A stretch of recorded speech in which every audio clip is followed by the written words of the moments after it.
Hello YouTube, this is an alcohol review of Jim Beam Vanilla. According to the label, vanilla liqueur infused with Kentucky straight bourbon whiskey, 35% alcohol by volume, 70 proof, rich and smooth. According to the side label, because there's no back label, Jim Beam Vanilla contains all pride of the Beam family's 220-year history with a refreshing take on family tradition. Our distillers have infused Madagascar vanilla liqueur with fine Kentucky straight bourbon whiskey. The perfect mix of vanilla and bourbon with hints of oak. Enjoy straight, in a cocktail, or with a cola. Made with quality whiskey. Other side just simply says enjoy chilled, government warning, so forth and so on.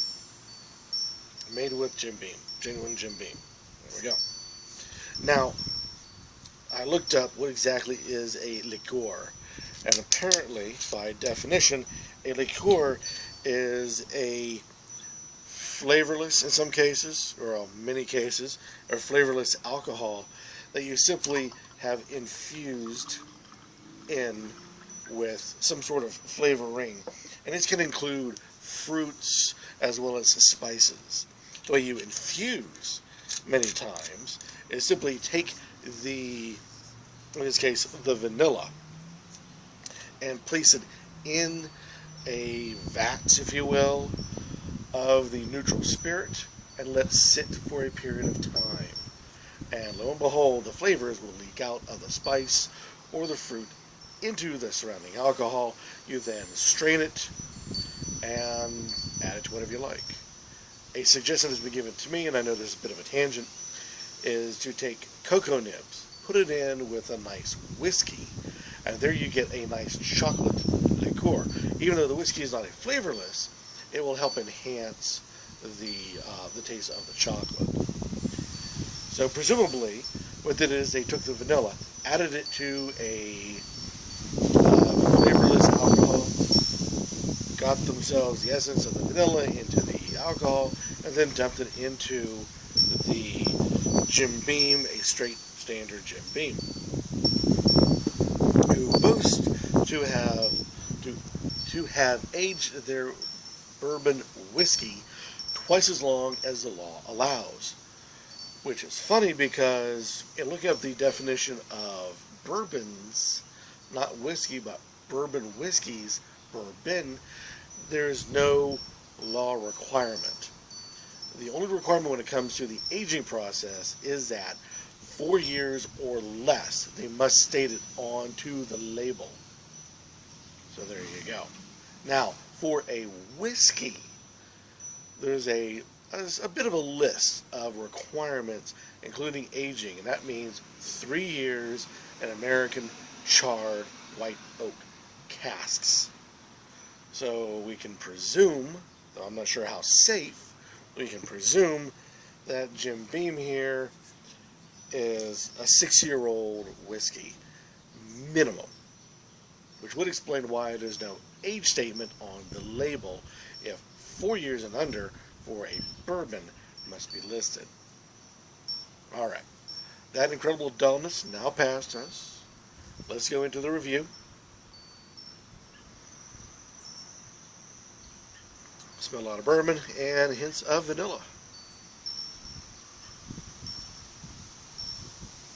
Almost equaling the two out. It's quite a nice smell. I myself like vanilla, so this definitely caught my eye on the shelf. Yeah, sorry. Jumping ahead. It tears up very quickly on the side of the glass. That's a good sign. It is a nice caramel color with hints of yellow in it. So it's a golden caramel.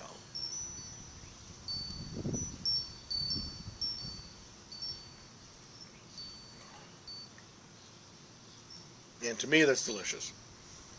I personally like chocolates and vanillas, spices, And this absolutely fits that bill. Now, I'm not sure about how Jim Beam is straight. I haven't had a regular whiskey bourbon Jim Beam, at least not in a while.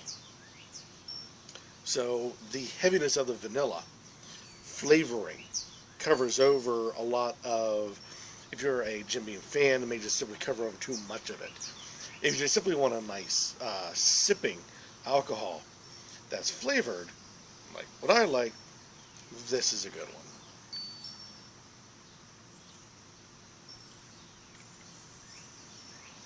There is a slight burn, no bite. Usually there is a almost a medicinal, bittery. Often, to my palate, it tastes like stone fruit that's gone bad in the back of the palate. This has none of that. But then again, there's a lot of vanilla in this.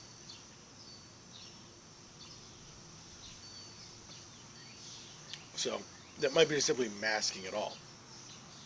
The funny thing is, the vanilla with the bourbon itself is giving almost a chocolate hint to it all, which also, favors my palate, since I am I like the darker, stronger flavors, and chocolate is definitely in that wheelhouse.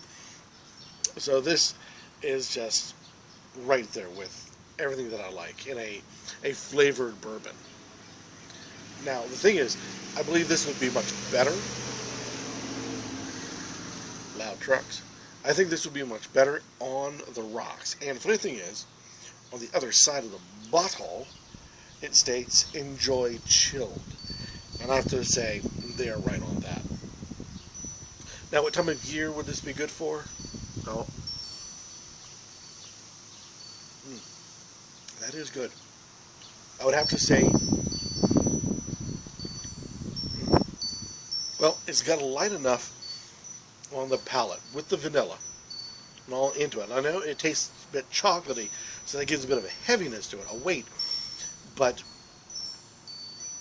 I think it would go rolling through summertime.